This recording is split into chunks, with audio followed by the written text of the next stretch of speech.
안녕하세요, 여러분. 성공합시다. 우리는 고난의 때 또 힘듦이 있고 또 승리를 준 후에도 사실 그때 경계하고 조심해야 되는 부분이 있거든요. 그런 의미에서 보면 우리 인생 자체는 하나님 앞에서 살지 않으면 정말 불가능한 인생이라는 것을 고백할 수 있는데요. 승리 후에도 왜 긴장을 늦추면 안 되는지 오늘 본문을 통해서 한번 살펴보고 또 우리를 점검해 보도록 해요. 자, 13절. 요아스의 아들 기드온이 헤레스 비탈길에서 전쟁을 마치고 오다가 숫곳 사람 젊은이 한 명을 포로로 잡아서 캐 물으니 그 젊은이가 77명이나 되는 숫곳의 지도자들과 장로들의 명단을 적어주었다. 기드온은 숫곳에 이르러 그곳 사람들에게 말하였다. 여기 세바와 살문나가 있다. 너희는 나에게 우리를 보고 당신의 지친 군대에게 빵을 주라니 세바와 살문나가 당신의 소나기에 들기라도 하였다는 말이오. 하면서 나를 조롱하였다. 자, 기드온은요 미디안의 두 왕 세바와 살문나를 사로잡아서 돌아옵니다. 추격으로 지쳐 있었을 건데 숫곳 사람들이 조롱하면서 떡을 거절했던 일을 잊지 않고 그곳으로 찾아가요. 그는 숫곳 출신 한 청년을 사로잡아서 리더와 장로 77명의 명단을 확보하죠. 그리고 숫곳으로 돌아와서 봐라, 지금 세바와 살문나를 사로잡아 왔다 라고 선언해요. 자, 이 장면은요 두 가지 메시지를 주고 있는데요. 먼저는 하나님의 도우심으로 승리가 확증된 순간 계산과 두려움으로 믿음의 손길을 거둔 숫곳의 불신앙이 만천하에 드러났어요. 신앙의 길은요 계산으로 갈 수 없는 길이에요. 믿음으로 갈 수 있는 길이죠. 하나님께 올인할 때만 우리는 그 길을 온전히 걸을 수 있어요. 그러니까 이 숫곳 사람들은 약속을 외면한 선택이 얼마나 큰 수치를 가져오는지를 명확하게 보여줘요. 사실 이 숫곳 사람들은 인간적으로 보면 이해가 돼요. 미디안이 항상 거쳐가는 통로거든요. 근데 리더십들이 완전히 제거되지 않은 상태에서 만약에 기드온을 도운다면 나중에 불이익이 너무 무서웠던 거예요. 그래서 하나님 말씀 대신 현실을 택한 거잖아요. 그러니까 어떤 상황 속에서도 우리가 하나님을 신뢰하며 믿음의 선택을 해야 한다는 것을 보여줍니다. 두 번째는요, 이 장면에서 승리 이후에 기드온의 어조에서 뭔가 좀 변하고 있다, 이것을 느낄 수 있어요. 사실 기드온을 돌이켜보면요, 그는 진짜 주저하고 두려워하고 소심했어요. 그래서 하나님이 시킬 때마다 못한다 하면서 한 걸음씩 왔던 사람이잖아요.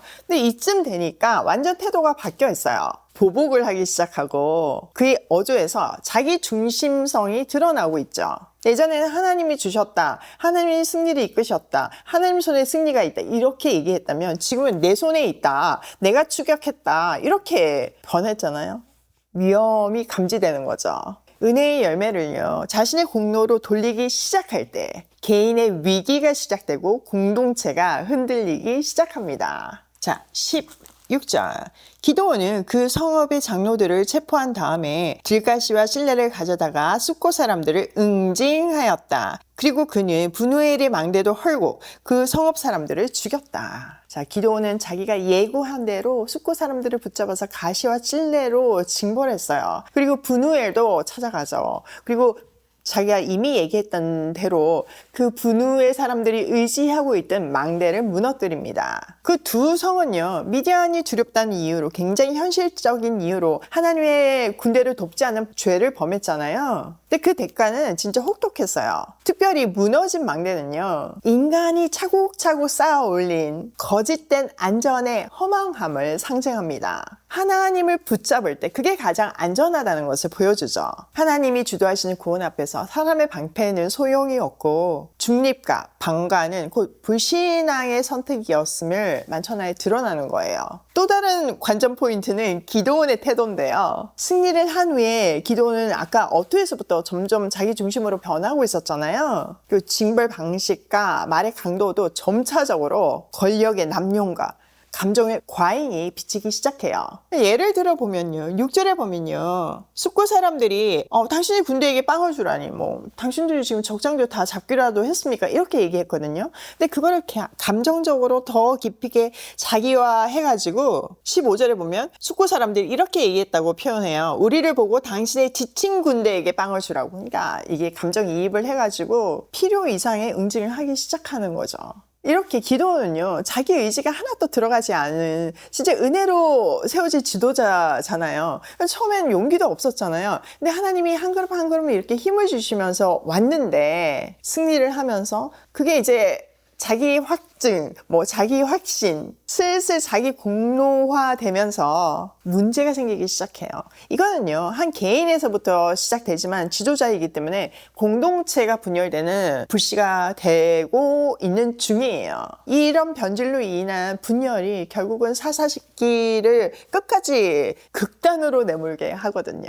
자, 또 이어서 한번 살펴볼게요. 18절. 그런 다음에 그는 세바와 살문나에게 물었다. 너희가 다볼에서 죽인 사람들은 어떻게 생겼더냐? 그들이 대답하였다. 그들은 당신처럼 하나하나가 왕자 같았습니다. 기드온이 말하였다. 그들은 나의 어머니에게서 난 형제들이다. 주님의 살아계심을 두고 맹세하지만 너희가 그들을 살려주기만 하였더라도 내가 너희를 죽이지는 않을 것이다. 자, 우선 이까지 보면 기드온은 포로가 된 두 왕을 신문해요. 그리고 다볼에서, 그러니까 예전 전쟁에서 죽인 자가 누구냐 이렇게 물었을 때 그 두 왕은 당신처럼 다 왕자같이 생긴 사람들이었다라고 대답하죠. 근데 그 왕자 같은 사람은 기드온의 형제들이었어요. 기드온은 내 형제들을 죽였으니까 내가 너희를 반드시 죽이겠다라고 선언하면서 그때 당시의 원리대로 죽은 사람의 가족이기 때문에 너희를 죽이는 것이 공의로운 집행이다 이렇게 표현을 하는 거죠. 자, 여기서도 두 가지를 볼 수 있는데 첫 번째는 하나님의 구원은 은혜로 시작했지만 악은 끝까지 다루시는 공의로 완성돼요. 그렇기 때문에 억울한 피를 덮지 않고 하나님의 정의와 공의에 맡기는 것이 공동체를 바로 세우는 길이에요. 다만 이 지점에서도 지도자는요, 하나님의 주권 아래 서야 하며 공의를 집행하는 손이 자기 개인적인 어떤 보복이나 자기 의의 무기로 변질되지 않도록 노력해야 돼요.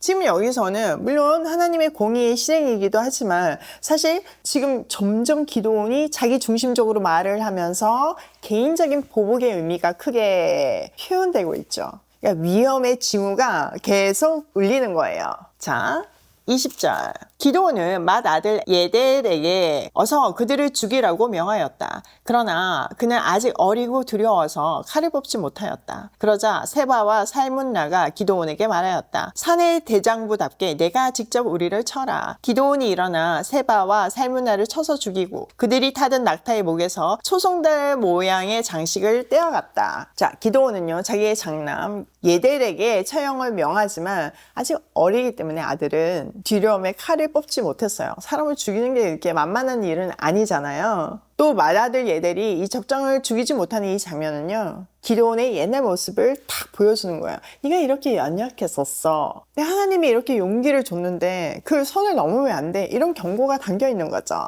자, 그때 이제 두 왕이 직접 죽여라. 너무 치사하다. 이렇게 표현하잖아요. 왜 그렇게 표현을 하냐면은 이제 두 사람은 이제 적장인데 아직 어린 싸움의 경험도 없는 그런 사람한테 죽임을 당한다는 거는 굉장히 불명예스러운 일이에요. 그러니까 기드온은요, 끝까지 죽이는 순간까지 모욕을 주고 싶었던 거예요. 이것도 좀 선을 넘는 거죠. 근데 아들이 하지 못하니까 기드온은 직접 처단합니다. 점점점 기드온이 개인적인 감정이 커지는 것을 우리는 느낄 수 있어요. 동시에 기드온은요, 전리품을 취하는데요. 낙타 목의 초승달 장식. 이거는 그냥 단순한 그 모양이 아니고요. 달신 이런 걸 섬겼잖아요. 그러니까 우상 숭배의 표징이었어요. 근데 그걸 취하는 거죠. 여기서도 위험이 감지되죠. 이렇게 기드온은요, 처음에 정말 하나님 앞에서 두려워하던 그 모습은 사라지면서 승리 이후에 용감함을 넘어서 뭔가 자기 중심적으로 변하고 있어요. 이 개인의 변질은 공동체의 균열의 시작이에요. 그러니까 이게 사사기의 분명한 메시지인 거예요. 불신앙은 수치로, 거짓 안전은 붕괴로, 교만은 분열로 이어집니다. 그러므로 우리는요, 승리의 순간일수록 더 겸손히 하나님의 주권을 높여야 하는 거예요. 자, 오늘 내용을 우리 삶에 한번 적용을 해보면 첫 번째, 거짓 안전은 무너진다. 신앙은요, 계산이나 타협으로 유지될 수 없어요. 그리고 하나님이 아닌 그 모든 것은요, 거짓 안전이에요.